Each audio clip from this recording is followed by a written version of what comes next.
ఒక హెల్దీ రెసిపీని అయితే చేసి చూపిస్తాను. జొన్న రవ్వ కిచిడి. ఈ జొన్న రవ్వ కిచిడి ఉదయం బ్రేక్ఫాస్ట్లోకైనా, లంచ్లో తినడానికైనా, డిన్నర్లోకైనా కూడా చాలా బాగుంటుంది. అలాగే చిన్న పిల్లల నుంచి పెద్దవారి వరకు కూడా ఎవరైనా తినొచ్చండి. అలాగే ఇది ఆరోగ్యానికి ఆరోగ్యం, రుచికి రుచి అని చెప్పొచ్చండి. మనం ఇది తింటుంటే కమ్మగా నోట్లో అలా కరిగిపోతూ ఉంటుంది. చాలా బాగుంటుంది. మీరు ఒక్కసారైనా ట్రై చేసి చూడండి. ముఖ్యంగా బరువు తగ్గాలనుకునే వారికి, డయాబెటీస్ ఉన్న వారికి అయితే ది బెస్ట్ రెసిపీ అండి. వారంలో ఒక 4-5 సార్లైనా ఈ జొన్న రవ్వ కిచిడిని తింటే ఆరోగ్యానికి చాలా మంచిది. మీరు తప్పకుండా ట్రై చేయండి ఒకసారి ఇలాగా. అలాగే వీడియో మీకు నచ్చితే ప్లీజ్ లైక్ చేయండి ఫ్రెండ్స్. అలాగే ఈ వీడియోని మీ రిలేటివ్స్, ఫ్రెండ్స్తో కూడా షేర్ చేయండి. ఈ జొన్న రవ్వ కిచిడి కోసం అయితే ఫస్ట్ నేను ముందుగా 1 కప్పు వరకు అయితే జొన్న రవ్వ తీసుకున్నాను. ఇక్కడ నేను కుక్కర్లో చేస్తున్నానండి. సో డైరెక్ట్గా వండేసుకుంటున్నాను. అదే మీరు విడిగా వండుకోవాలి అనుకుంటే కనుక కంపల్సరీగా అయితే జొన్న రవ్వని నానబెట్టేసుకోవాలండి. కనీసం ఒక 4 గంటలన్న వాటర్ వేసుకొని నానబెట్టేసుకున్న తర్వాత అయితే ప్రిపేర్ చేసుకోవచ్చు. ఇక్కడ నేను కుక్కర్లో కాబట్టి డైరెక్ట్గా 1 కప్పు జొన్న రవ్వ తీసుకుంటే 1/2 కప్పు వరకు పెసరపప్పు తీసుకున్నాను. వీటిని తగినంత వాటర్ వేసేసుకుని శుభ్రంగా ఒక 4-5 సార్లు బాగా క్లీన్ చేసుకోవాలి. జొన్న రవ్వలో మనకి ఎక్కువ డస్ట్ అనేది ఎక్కువ వస్తుందండి. సో బాగా క్లీన్ అయిన తర్వాత మనం ఏ కప్పుతో రవ్వ తీసుకున్నామో జొన్న రవ్వ సేమ్ అదే కప్పుతోటి 4 కప్పుల వరకు అయితే వాటర్ వేసుకోండి. ఎక్కువ వేసుకున్నా కూడా మనకి ఆ విజిల్స్ వచ్చే టైంలో మొత్తం అంతా పొంగినట్లుగా బయటకు వచ్చేస్తుందండి. ఫస్ట్ అయితే ఒక 4 కప్పుల వరకు అయితే వాటర్ వేసుకోండి, కరెక్ట్గా సరిపోతుంది. ఇలాగ వాటర్ వేసేసుకున్న తర్వాత ఇప్పుడు ఇందులోకి ఈ రవ్వకు సరిపడా సాల్ట్ వేసుకోండి. ఇక్కడైతే ఒక 1/2 టీ స్పూన్ అంత వేసాను. అలాగే ఒకసారి ఇలాగ బాగా కలిపేసేసుకొని కుక్కర్కి మూత పెట్టేసుకొని విజిల్ పెట్టేసి లో టు మీడియం ఫ్లేమ్లో ఒక 4 విజిల్స్ రానివ్వండి. ఇంకా నానపెట్టాల్సిన పని లేదండి, డైరెక్ట్గా వండేసుకోవచ్చు. ఇలాగ కుక్కర్కి మనకు విజిల్స్ వచ్చిన తర్వాత ప్రెషర్ మొత్తం రిలీజ్ అయిన తర్వాత ఇక్కడ నేను మీకు చూపిస్తున్నాను చూడండి. అస్సలు అడుగు కూడా పట్టుకోలేదండి, చాలా సాఫ్ట్గా ఉడికిపోయింది. దీన్ని ఇలా పక్కన పెట్టేసేయండి.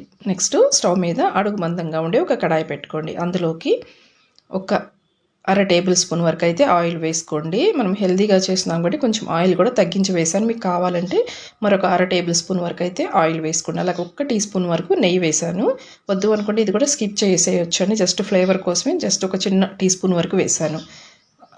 ఆయిల్ వేడైన తర్వాత ఒక 1/2 టీ స్పూన్ వరకు ఆవాలు, అలాగే ఒక 1/2 టీ స్పూన్ అంతా జీలకర్ర, అలాగే ఎండుమిర్చి వేసుకొని ఈ పోపు కొంచెం చిటపటలాడిన తర్వాత ఇప్పుడు ఇందులోకి కరివేపాకు కూడా వేసుకోండి.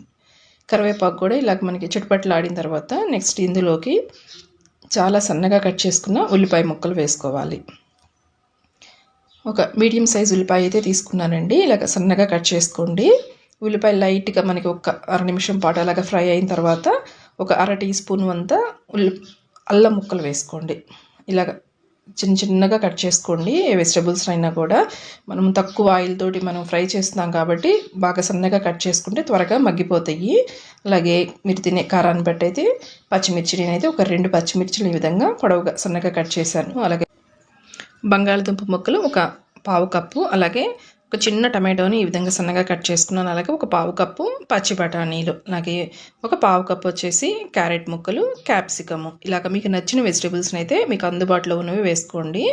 ఇలా 1 నిమిషం పాటు ఈ వెజిటేబుల్స్ని లో టు మీడియం ఫ్లేమ్లో ఫ్రై చేసుకోవాలి. ఈ వెజిటేబుల్స్ని ఫ్రై అయ్యే టైంలోనే ఈ వెజిటేబుల్స్కి సరిపడా సాల్ట్ వేసుకోండి. ఆల్రెడీ మనము రవ్వ ఉడికించే టైంలో వేసాం కదా, సో చూసి వేసుకోండి. అలాగే ఒక 1/2 టీ స్పూన్ వరకు అయితే పసుపు వేసుకోండి.